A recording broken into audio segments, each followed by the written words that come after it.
La verdad es que es un auténtico placer pues hablar a un auditorio de gente seria, como diría mi maestro Miguel Anxo Bastos Boueta, gente que sabe un mínimo de economía, porque yo estoy, por desgracia, acostumbrado, bueno, por desgracia no, porque en realidad a mí me encanta la polémica y debatir con comunistas, pero estoy acostumbrado a debatir en tertulias con comunistas, con socialistas, con socialdemócratas y con demócratas cristianos. Y yo no sé cuál es el peor.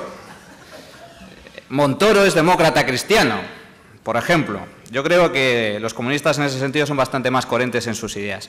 Bueno, yendo a la cuestión de mi presentación, a mí me pidió Óscar que hablara sobre desahucios. Es un tema que he tratado a nivel periodístico y también en alguna ponencia. Yo soy muy directo. Los desahucios son buenos.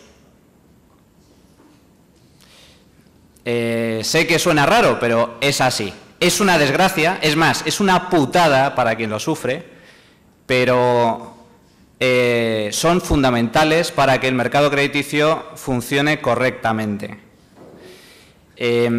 Son necesarios, como son necesarios los despidos en las empresas o la propia quiebra o la figura de quiebra empresarial. Imagínense por un momento que el Estado dice, bueno, puesto que hay mucha destrucción laboral, está aumentando mucho el paro, prohibamos por ley los despidos. Es más, prohibamos que las empresas quiebren. ¿Les suena de algo? Cajas de ahorros, quizás. Es decir, ese tipo de propuestas lo que avalan es que todos los trabajadores de la economía se conviertan en funcionarios y que todas las empresas se conviertan en empresas públicas, puesto que o se impide la quiebra inyectándole dinero público o directamente su actividad es respaldada con aval del Estado. Por lo tanto, tenemos una economía totalmente estatalizada. ¿Qué pasaría en un país en el que todos los trabajadores son funcionarios y todas las empresas son públicas o semipúblicas? ¿Me podrían poner algún ejemplo? Cuba, quizás. Bien, por eso digo que los desahucios son una figura necesaria y es lo que voy a intentar exponer a continuación. En primer lugar,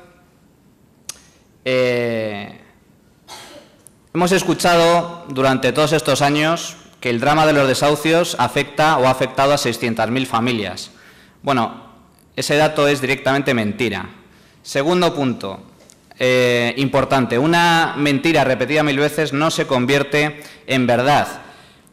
A lo largo de los últimos años, determinados colectivos sociales, como la famosa plataforma de afectados por la hipoteca, cuya principal representante es hoy alcaldesa de Barcelona, pues con el apoyo de partidos políticos, la mayoría de partidos políticos, han repetido hasta la saciedad este tipo de falacias e incorrecciones acerca del drama de los desahucios en España. Y además, un drama que ha sido, y una serie de falacias que han sido difundidas muy convenientemente por los medios de comunicación españoles.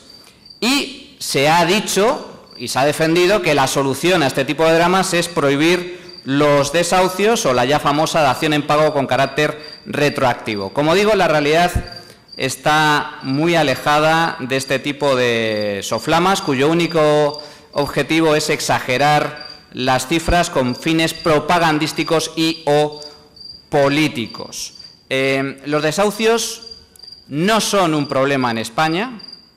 Los desahucios, de hecho, son necesarios, son una figura fundamental, insisto, para el correcto funcionamiento del mercado crediticio y, de hecho, sin desahucios nos llevaría al caos. Los desahucios no son un problema. El problema real es el paro. Yo creo que es evidente. El desahucio es la consecuencia más visible de la brutal tasa de paro que padece este país. Una tasa de paro que además tiene consecuencias todavía más perversas. ¿Por qué? Porque no solo se destruyen muchos puestos de trabajo y el paro se ha elevado de forma muy sustancial durante los últimos años, sino que existe un drama todavía mayor. Es que una vez que entras en paro es muy difícil que vuelvas a incorporarte al mercado laboral. Existe una enorme rigidez para poder incorporarte al mercado de trabajo. Y todo esto, es decir, si el problema real de los desahucios, es decir, la imposibilidad de pagar la hipoteca, deriva de un problema anterior, su raíz, el origen del problema está en el paro, ¿qué tiene esto que ver con la ley hipotecaria? No, si el problema es el paro, el problema es el modelo laboral, el problema es la regulación laboral. Para entendernos, el problema de los desahucios es un problema creado por los políticos. No es culpa del banco. No es culpa de la persona que no puede pagar la hipoteca porque no tiene posibilidad de encontrar trabajo. Es culpa de unos políticos que se niegan a flexibilizar el mercado laboral en España. Una tasa de paro superior al 20% es algo propio de países tercermundistas. Únicamente hemos sido superados por Grecia. Ya ven, un auténtico ejemplo a seguir. Y es cierto que se ha flexibilizado un poco el mercado laboral y esa reforma que se ha aprobado durante la presente legislatura ha sido positiva, pero claramente insuficiente. Seguimos teniendo uno de los mercados laborales más rígidos del planeta. Aquí tienen una gráfica en donde existe una clara correlación entre cómo aumenta la tasa de desempleo y al mismo tiempo aumenta la morosidad. La divergencia que observan al final de la gráfica se produce porque es cierto que los 2 últimos años España ha generado puestos de trabajo, está creando puestos de trabajo, el paro se está reduciendo, pero la morosidad sigue aumentando. Bueno, sigue aumentando, pero sigue siendo ciertamente baja.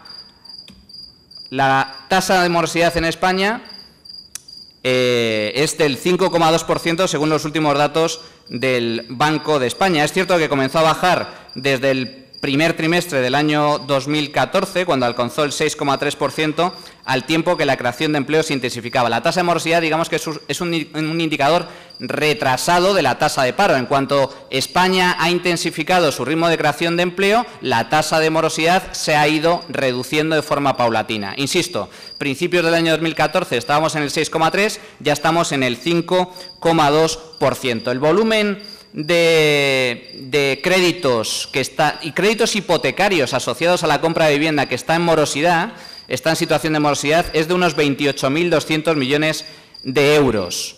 Esto es una cantidad muy elevada, pero solo representa el 2,4% del crédito que se ha concedido al sector privado residente, 1,16 billones de euros. Solo 5 de cada 100 hipotecas se encuentra en situación de problemas para poder afrontar las cuotas, en riesgo de impago. Pero el problema de la morosidad hipotecaria, insisto, es muy baja, apenas el 5%, y sobre todo muy baja si se compara con la morosidad que soporta el sector inmobiliario. El sector inmobiliario, es decir, las actividades asociadas a la construcción y promoción de pisos, incluidas también las constructoras, ronda o supera todavía el 30%, unos 57.500 millones de euros sobre un crédito vivo total de 182.000 millones. Claro, segundo punto, ¿por qué los desahucios no son un problema? Pues porque, insisto, la morosidad hipotecaria es muy baja. Aquí tienen los gráficos de cómo ha evolucionado la morosidad en función de distintas categorías, morosidad total, la morosidad asociada a la compra de vivienda y la morosidad de los créditos inmobiliarios, a las inmobiliarias. La línea roja es ese 30% que les comentaba anteriormente. Las hipotecas, por lo tanto, o el impago de hipotecas no explican la insolvencia bancaria. Hay un informe que elaboró el Instituto Juan de Mariana y que su autor es Juan Ramón Rayo, en el que se explicaba, incluso se avanzaba la insolvencia del sistema financiero español, sobre todo de las cajas de ahorros, debido a su elevada exposición al sector del ladrillo. Pero esa insolvencia no está relacionada con el impago de hipotecas, insisto, está relacionada con el impago de créditos a inmobiliarias y crédito promotor. La correlación entre insolvencia financiera y exposición al ladrillo es enorme. Si a finales del año 92, de 1992, el crédito asociado al ladrillo, incluyendo todo, incluyendo hipotecas, crédito promotor, inmobiliario y construcción, apenas representaba el 35% de todo el crédito a los agentes económicos en España, en 2007 superaba ya el 60%. Dicho de otro modo, 6 de cada 10 unidades de crédito bancario nacional se habían extendido a la construcción. Y en este contexto fueron las cajas de ahorros, no tanto los bancos privados, los que más exposición tenían al sector inmobiliario. Concretamente, el 70% de sus balances estaba asociado directamente a la concesión de crédito al sector del ladrillo, frente al 50% de los bancos privados. Luego resulta que la culpa es de la malvada especulación y de los malvados empresarios, cuando las cajas de ahorros eran dirigidas por políticos. Por lo tanto, el crédito a las constructoras e inmobiliarias, si observan en este gráfico, se disparó durante los años de burbuja. Es cierto que también aumentó de forma sustancial en la concesión de hipotecas, pero si observan la evolución, la parte verde, la evolución del crédito asociado a los servicios inmobiliarios es mucho más alta, crece de forma mucho más pronunciada que la concesión de hipotecas. El problema es que una vez que estalla la burbuja, la elevada exposición que tenían las entidades financieras al sector del ladrillo aflora unas enormes pérdidas, unos enormes boquetes en sus balances, provocando, por lo tanto, la insolvencia financiera.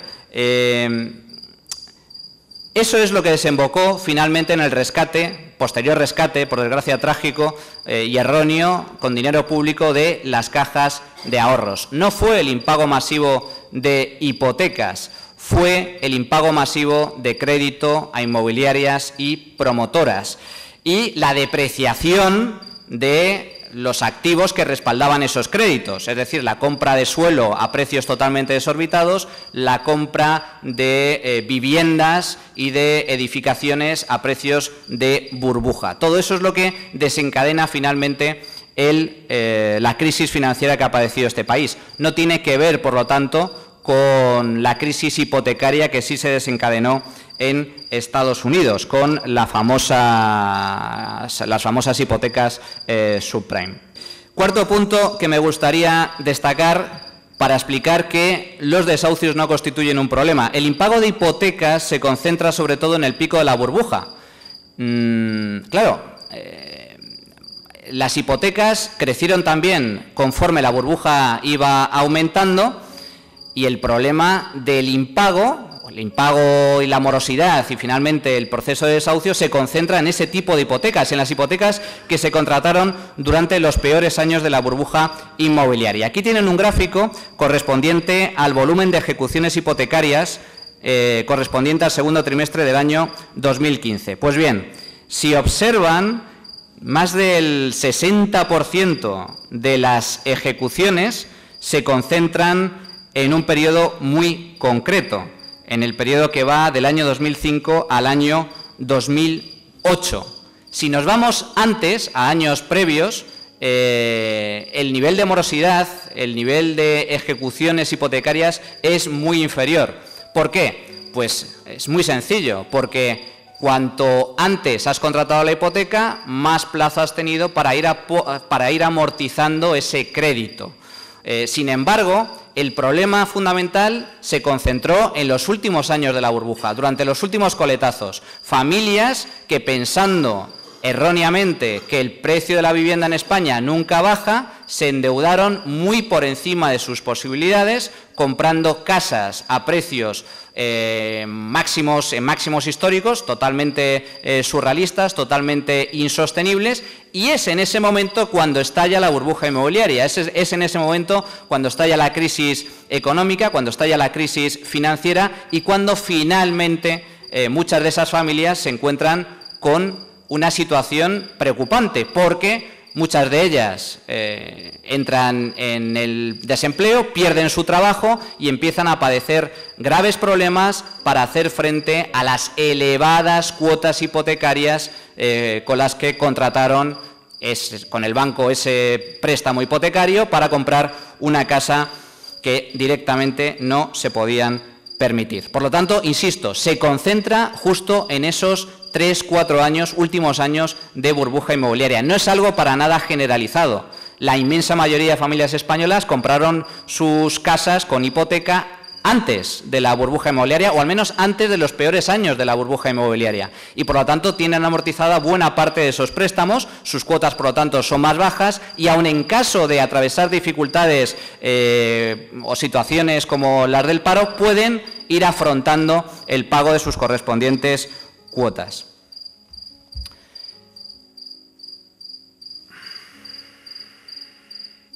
Conclusión, por lo tanto. El perfil de los morosos en materia hipotecaria se concentra sobre todo en parados, fundamentalmente parados de larga duración, lo que comentaba antes, el problema de que una vez que entras en el proceso de desempleo es muy difícil volver a encontrar trabajo y al fin y al cabo en España a los 2 años como máximo se te acaba la prestación por desempleo, empiezas a recibir determinados subsidios, pero si permaneces en esa situación de desempleo durante mucho tiempo y al mismo tiempo has comprado una casa a precios desorbitados y te queda la mayor parte de la hipoteca por pagar, te encuentras con que no puedes hacer frente al pago del préstamo y como consecuencia acabas en un proceso de desahucio. La cifra real de los desahucios. Este es uno de los puntos quizás a mí que más me sorprenden, es decir, cómo se ha hablado con tanta gratuidad sin que nadie siquiera cuestione los datos que se han difundido habitualmente en los medios de comunicación o por parte de representantes sociales o políticos. Supongo que todos tendrán en la cabeza el dato, 600.000 familias desahuciadas. Yo lo he escuchado hasta la saciedad, 600.000 familias desahuciadas. Bien, esta cifra existe, es cierto. La cifra concreta es 598.747, pero no son desahucios, son procesos de ejecución hipotecaria. Entre el año 2008 y el primer trimestre del año 2015 se iniciaron casi 600.000 procesos de ejecución hipotecaria. Y esta frase, este dato, pertenece al Consejo General del Poder Judicial en un informe, en sus habituales informes sobre los efectos de la crisis en las instituciones de justicia. Y este es el dato al que se agarran las plataformas civiles y los políticos para exagerar el drama de los desahucios en España. Para empezar, ¿qué entienden ustedes por desahucio? ¿Qué entiende el común de los mortales, la gente en general, sobre la palabra desahucio? ¿A qué lo asocian? La gente lo asocia a las imágenes que hemos visto todos en la televisión. Desalojo forzoso de tu casa, tu única casa en la que vives, con intervención policial. Eso es lo que la gente entiende por desahucio. Llegado un momento, alguien toca en tu puerta, es el agente judicial, acompañado o no de policía, diciéndote que tienes que abandonar tu casa. Pues bien, esta imagen no tiene nada que ver con los 600.000 casos a los que aludía anteriormente y que, insisto, tan comúnmente son citados por los medios de comunicación. ¿Por qué? Porque el proceso de ejecución hipotecaria, estos 600.000 casos de los que habla el Consejo General del Poder Judicial, engloba, en primer lugar, todo tipo de procesos, desde inquilinos que no pagan el alquiler, hasta el embargo de segundas viviendas, el embargo de locales, extranjeros que se marchan a su país de origen y dejan su piso desocupado, promociones inmobiliarias que son requisadas a la empresa deudora o demandas judiciales en las que al final acreedor y banco, acreedor y deudor, perdón, es decir, banco hipotecado, llegan a un acuerdo libre y voluntario para saldar la deuda. Es decir, esos 600.000 casos no representan lo que el común de los mortales entiende por desahucio, desalojo de la vivienda habitual. Esta confusión y opacidad es precisamente la que originó en mayo de 2013 la creación de una nueva estadística para identificar cuáles son los procesos de desahucio real en España, desahucios de primera vivienda, que es donde se concentra el drama real de las familias que atraviesan este tipo de situaciones. Existe una estadística al respecto, una estadística oficial que primeramente fue elaborada por el Banco de España y posteriormente por el Instituto Nacional de Estadística y que comprende el periodo 2012-2014. Bien, este periodo es cierto que no comprende toda la crisis, pero es relevante destacar que sí es significativo. ¿Por qué? Porque un proceso de desahucio, el desahucio es la última fase del proceso de ejecución hipotecaria y ese proceso lleva años. Primero tienes que entrar en morosidad, empiezas a negociar con el banco, lo cual son varios meses en negociación con el banco finalmente solicita el proceso de ejecución, eso lleva a un trámite. Total, el año 2012-2014, al que hago alusión, la estadística sobre desahucios, digamos, detallada, es relevante porque en ese periodo, 2012-2014, se concentran la mayoría de procesos, por así decirlo, acontecidos durante la crisis. Si la crisis empieza 2007-2008, una persona que entra en una situación de desempleo, agota su prestación, empieza a tener problemas para pagar las cuotas, etcétera, etcétera, etcétera, muy posiblemente sería desahuciado en este periodo, de año 2010, 2013, 2014. ¿Qué dice, por tanto, el Banco de España? Aquí tienen algunos datos al respecto. Pues dicen que del total de hipotecas vivas que existen en el país, que son casi 6 millones de hipotecas sobre vivienda, 110.140 acabaron en desahucio de primera vivienda entre 2012 y 2014. El número es alto, son 110.000, pero no son los 600.000 de los que hablábamos anteriormente. Esto es el 1,9% del total de hipotecas vivas. Además, si solo tenemos en cuenta las entregas judiciales, es decir, que realmente existe intervención judicial, es decir, desalojo por sentencia, son 53.195 casos, excluyendo así las entregas voluntarias y las daciones en pago que se negocian entre el banco y el hipotecado. Es decir, claro, el desahucio, en el término desahucio, una vez que se contabiliza, también se incluye en este tipo de procedimientos. Si tú entras en una situación de morosidad, empiezas a negociar con el banco y en la mayoría de ocasiones se llega a una solución acordada por ambas partes, por la cual tú entregas el piso, se te realiza una quita y se produce una entrega voluntaria, sin necesidad de intervención judicial. Pues bien, las intervenciones judiciales, es decir, el hecho de que no se haya alcanzado un acuerdo entre hipotecado y banco y que finalmente exista una sentencia, asciende a 53.000 casos. Esto es el 1% de las hipotecas vivas. Insisto, el 1% de las hipotecas vivas. Y de esta cifra, de estos 53.000 casos, en solo 6.563 la vivienda estaba ocupada por la familia y solo en 400 casos se requirió la intervención de las fuerzas del orden. En resumen, los medios de comunicación en España han televisado el 100% de los desalojos forzosos con intervención policial en España.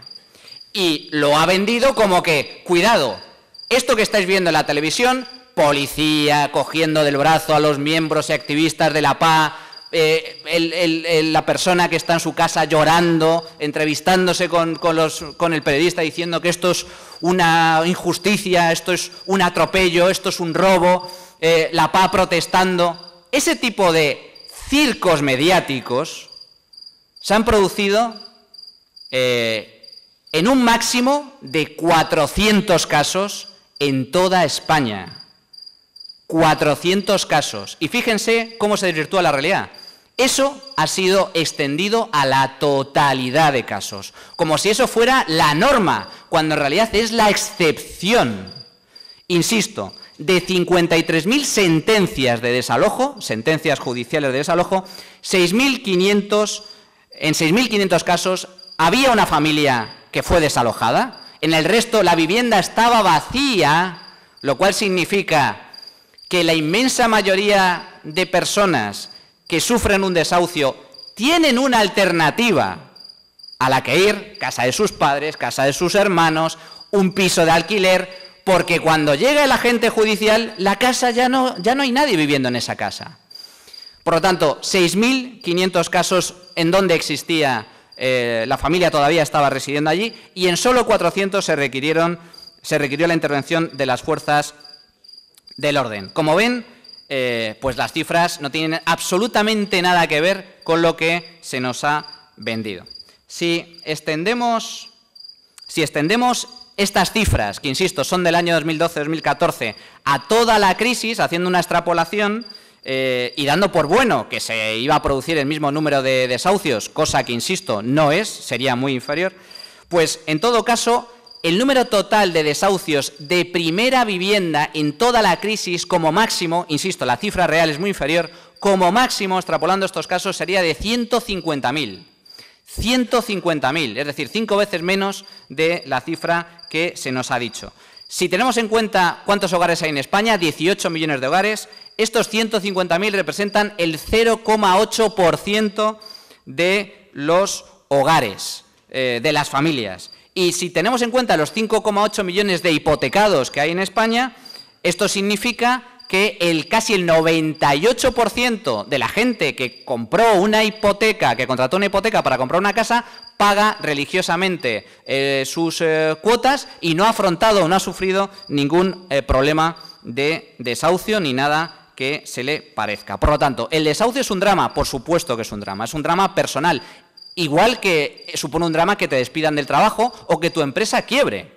Pero no es un problema social, que es lo que se nos ha vendido constantemente, insistentemente por parte de políticos, plataformas y medios de comunicación. No es un problema social, no es un grave problema financiero. Es un problema que se concentra en gente que lleva mucho tiempo en el paro, que además compró la vivienda a precios sobrevalorados en los últimos años de la burbuja, y que, bueno, pues efectivamente, finalmente no puede hacer frente a las cuotas y acaba en proceso de desahucio.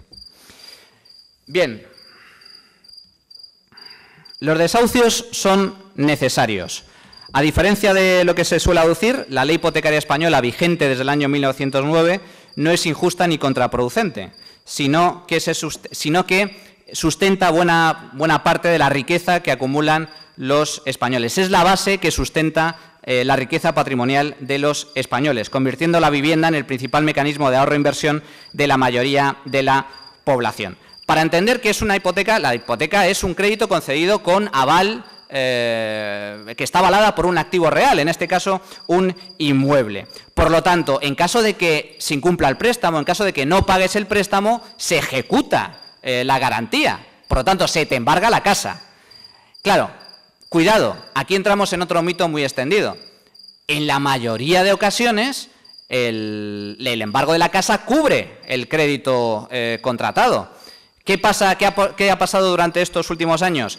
Que, como decía, como se concentran la mayoría de ejecuciones en los últimos años de la burbuja inmobiliaria, una vez que se ejecuta ese préstamo, se embarga la casa, se subasta la casa y el valor de la casa, puesto que se ha desplomado el precio y se compró a precios de burbuja, no cubre la totalidad del préstamo. Por lo tanto, también es algo muy particular, pero en la mayoría de los casos, si tú impagas tu hipoteca, la mayoría de los casos la vivienda cubre el importe total del crédito. Además, en España existe una doble garantía. No solo existe la garantía hipotecaria, es decir, no solo el préstamo está avalado por la vivienda, sino que existe una garantía personal. Es el artículo 1911 del Código Civil. Del cumplimiento de sus obligaciones responde el deudor con todos sus bienes presentes y futuros. Pero esto, lejos de ser un problema, supone una ventaja, como ahora veremos. La dación en pago Otro mito muy extendido, la dación en pago en España existe, siempre ha existido. Lo que pasa es que no es obligatoria. Tú puedes ir al banco y decir, yo quiero una hipoteca pero con dación en pago. Se llama hipoteca de responsabilidad limitada. Y el señor de la sucursal, muy correctamente, le dirá, muy bien, perfecto. Pero entonces, en lugar de financiarle el 80% del valor de tasación de la casa, le concede un préstamo por el 50%. Es decir, como no tengas cash, no puedes acceder a esa vivienda. Es más, muy posiblemente no te va a ofrecer un tipo de interés Euribor más 0,5 o más 1, sino que te va a ofrecer un Euribor más 3. Entonces, mucha gente dirá, pues no me interesa. Pero la dación en pago siempre ha estado ahí, sigue ahí, solo que no es obligatoria. Lo mismo que sucede con las hipotecas a tipo fijo. Lo que pasa es que la mayoría de españoles han preferido hipoteca de responsabilidad ilimitada y tipo de interés variable. Eso ya es decisión de cada cual, ¿no? Pero la dación en pago existe, solo que es mucho más cara. Los desahucios, señores, existen en todos los países del mundo, en todos los países desarrollados. No me voy a extender en este tema, pero en todos los países existe proceso de desahucio en caso de que se impague el crédito. Un dato que sí me interesa resaltar, la ley hipotecaria explica en gran medida el patrimonio de los españoles. ¿Por qué? Porque esa doble garantía, la garantía hipotecaria y la garantía personal, lo que ha facilitado mucho es la concesión de hipotecas y que los españoles, por lo tanto, puedan acceder a la compra de una vivienda. El 82% de los hogares españoles son propietarios de vivienda. El 30% de los hogares españoles posee una segunda residencia. El 18% de las rentas más bajas posee no una vivienda, posee más de una vivienda. Es decir, las rentas más bajas en España, más del 70% tiene una vivienda en propiedad. Pero es que además el 18% de esas rentas tiene más de una vivienda en propiedad, tiene 2 y terceras viviendas. El 80% de la riqueza de los españoles se concentra en la vivienda. Otro tema sería si esto es bueno o es malo. Yo considero que es malo, pero esto responde también a una grave incultura financiera por parte de los españoles, al hecho de que no haya existido hasta hace relativamente poco un mercado bursátil lo suficientemente desarrollado como para ofrecer alternativas de ahorro y de inversión. De ahí que la mayoría de españoles, yo lo sé por la gente allegada, por mis familiares, por mis amigos, consideran que la vivienda es un mecanismo de ahorro, cuando muchas veces tienes que endeudarte para poder comprar una vivienda. Por lo tanto, no es un mecanismo de ahorro, es una deuda. Aparte, la rentabilidad de la vivienda, ya hemos visto cómo se ha desvanecido un gran mito. La vivienda siempre sube. No es cierto, la vivienda no siempre sube. Por lo tanto, explica la ley hipotecaria gran parte del patrimonio de los españoles, porque ha facilitado enormemente el acceso de los españoles a una vivienda en propiedad. Esto, el hecho de que la mayoría de españoles sean propietarios de vivienda y las rentas más bajas incluso puedan acceder a 1, 2 y 3 viviendas, hace que la igualdad en materia de riqueza España sea un país bastante igualitario en materia de riqueza. Tampoco es algo bueno per se, pero existe ese dato.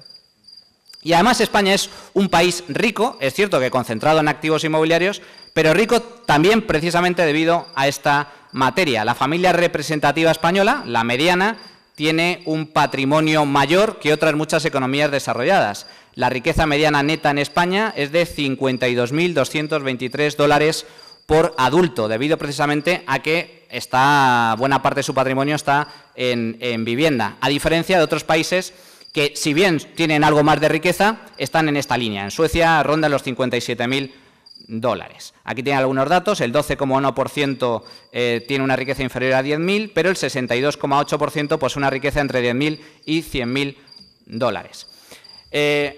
Ya para ir acabando, esta es una tabla de Credit Suisse sobre el tema. Sin desahucios, el caos. Lo que no se ve, simplemente para terminar, y si tienen alguna duda, pues la resolvemos. La dación en pago retroactiva, lo que defiende la PA y otros políticos, consideran que la solución es paralizar los desahucios o directamente prohibirlos, establecer un sistema de alquiler social para que el desahuciado permanezca viviendo en su casa y, sobre todo, la dación en pago retroactiva. Es decir, que aunque tú hayas firmado un contrato hipotecario, se te aplique la dación en pago sí o sí, con independencia de lo que hayas firmado. Bueno, ¿esto qué significa? Significa inseguridad jurídica, significa quiebra del Estado de Derecho, significa, por lo tanto, incertidumbre para los inversores, significa la degradación inmediata de cédulas y bonos hipotecarios. Un dato que no se sabe es que uno de los principales mecanismos de financiación del sistema bancario español es mediante la venta de títulos hipotecarios, cédulas y bonos hipotecarios que están avalados por hipotecas, porque gozan de una gran seguridad. El inversor sabe que va a recuperar su inversión e incluso va a ganar dinero. Si se aplica a este tipo de recetas, automáticamente se quiebra ese mecanismo. 500.000 euros en juego. Más allá de nuestro queridísimo Banco Central Europeo, insisto, el principal mecanismo de financiación de la banca española radica en este tipo de títulos.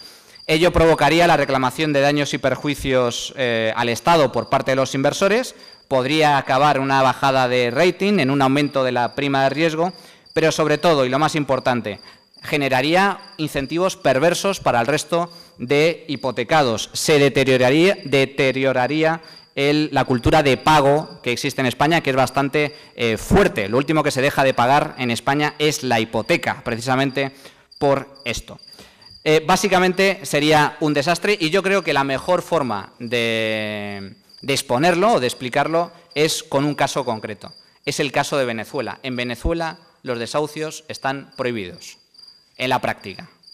Lo hizo el gobierno de Hugo Chávez mediante determinadas medidas progresivas, porque, claro, ahora se habla de desahucios, pero ¿qué impediría que te desahucien? Porque eso también es un desahucio, que te desahucien en caso de impago de alquiler. Es exactamente lo mismo, es exactamente el mismo proceso. Pues bien, Chávez impidió los desahucios de hipotecas y de impago de alquiler, y la consecuencia es que en Venezuela es imposible acceder a la compra de una vivienda a través del mercado crediticio y es imposible alquilar una vivienda. Únicamente si accedes a las mafias organizadas, en cuyo caso, en caso de impago, no te echan de tu casa, te parten las piernas.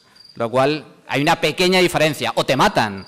Por lo tanto, el problema reside en lo que no se ve. Si se prohíben los desahucios, si se paralizan los desahucios, como sucede en Venezuela, automáticamente desaparece el mercado de alquiler, desaparece el mercado hipotecario y absolutamente se produce un problema que la gente no puede alquilar o alquila a precios desorbitados. Por poner un único ejemplo, y acabo ya mi intervención.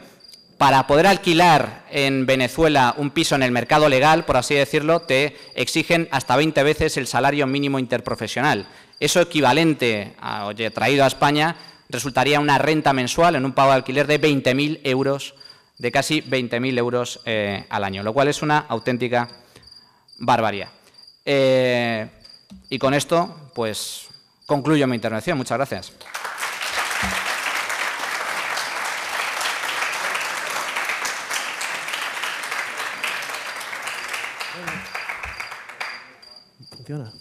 ¿Funciona? Bueno, muchas gracias, Manuel, por la presentación y tenemos tiempo para 2 preguntas que sean muy cortas, por favor, porque tenemos que acabar ahí 10.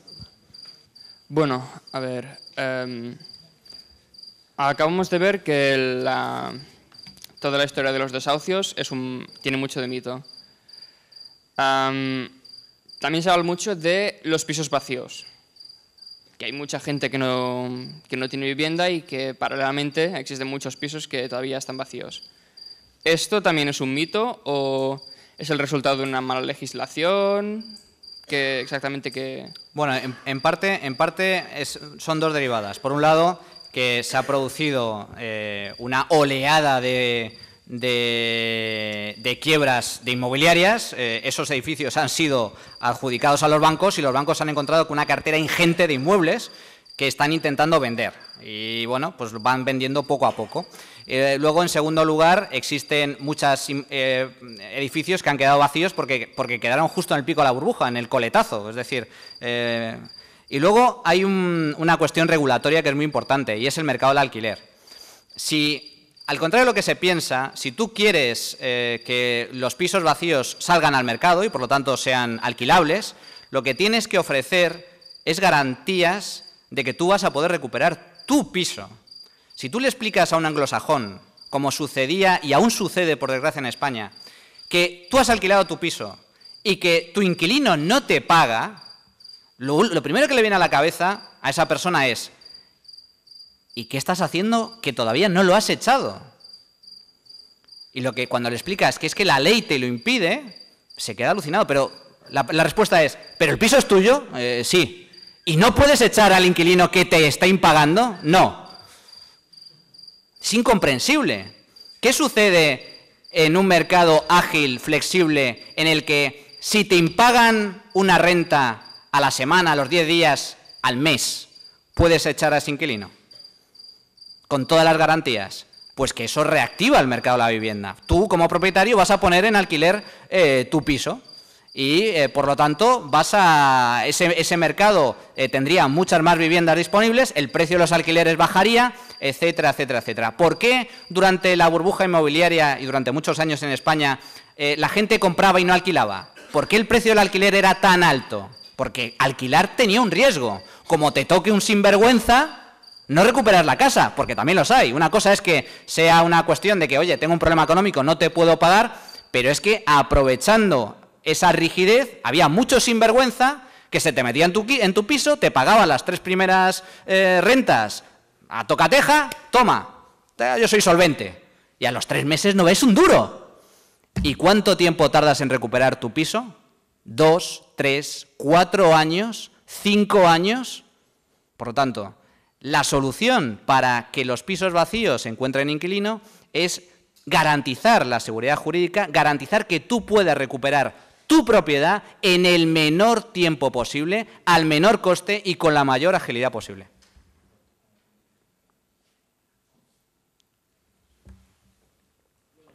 Siento, pero no hay tiempo para más, así que bueno, muchas gracias, Manuel, por asistir y por dar tu conferencia. Pues muchas gracias, un placer.